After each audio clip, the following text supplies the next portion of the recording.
अस्सलाम वालेकुम। आपको पता है कि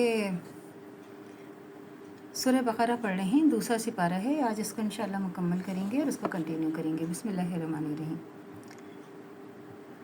जो इससे प्यास ना बुझाए, हाँ एक हाथ चुल्लू कोई पी ले तो पी ले, मगर एक गिरोह कलील के सिवा वो सब इस दरिया से सैराब हुए। फिर जब तालूत और इसके साथी मुसलमान दरिया पार करके आगे बढ़े तो उन्होंने तालूत से कह दिया, आज हम में जालूत और उसके लश्करों का मुकाबला करने की ताकत नहीं है।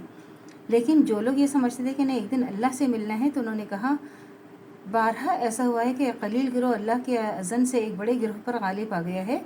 अल्लाह सब्र करने वालों का साथी है। और जब वो जालूत और उसके लश्करों के मुकाबले पर निकले तो उन्होंने दुआ की कि ए हमारे रब, हम पर सब्र फैज़ान कर, हमारे कदम जमा दे और इस काफिर गिरोह पर हमें फ़तह नसीब कर।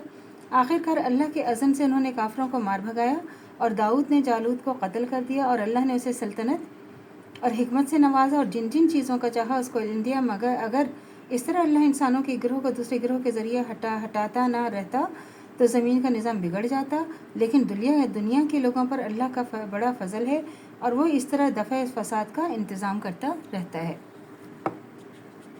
ये कि मुमकिन है कि इससे जो है ग़ालिबन ये कहने वाले लोग वही हैं जिन्होंने दरिया पर पहले ही अपनी बेसब्री का मुज़ाहरा कर दिया था।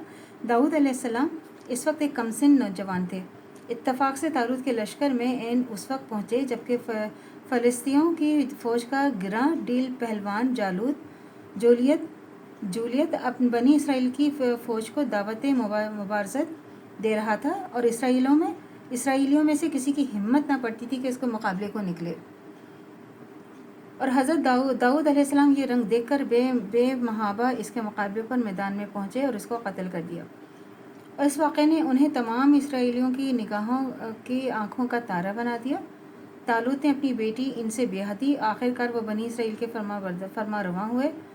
और यानी अल्लाह ताला ने ज़मीन का इंतज़ाम बरकरार रखने के लिए ये ज़ाब्ता बना रखा है कि वह इंसानों के लिए मुख्तलिफ़ ग्रोहों को एक हद ख़ास तक तो ज़मीन में गलबा ताकत हासिल करने देता है, मगर जब कोई गिरोह हद से बढ़ने लगता है तो कोई किसी दूसरे गिरोह के ज़रिए से वो उसका ज़ोर तोड़ देता है। और कहीं ऐसा होता है कि एक पार्टी ही का इक़्तिदार ज़मीन में हमेशा रखा जाता है और इसका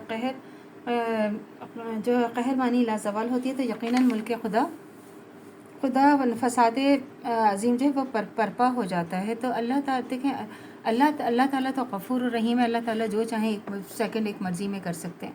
तो अल्लाह से दुआ करनी चाहिए जो हमारा ईमान है मतलब कायम व दायम रहे, ख़ात्मा बिल खैर ईमान पर हो। इजाज़त दीजिए। अल्लाह हाफ़िज़। मेरे चैनल को लाइक कीजिए, शेयर कीजिए, सब्सक्राइब कीजिए। शुक्रिया।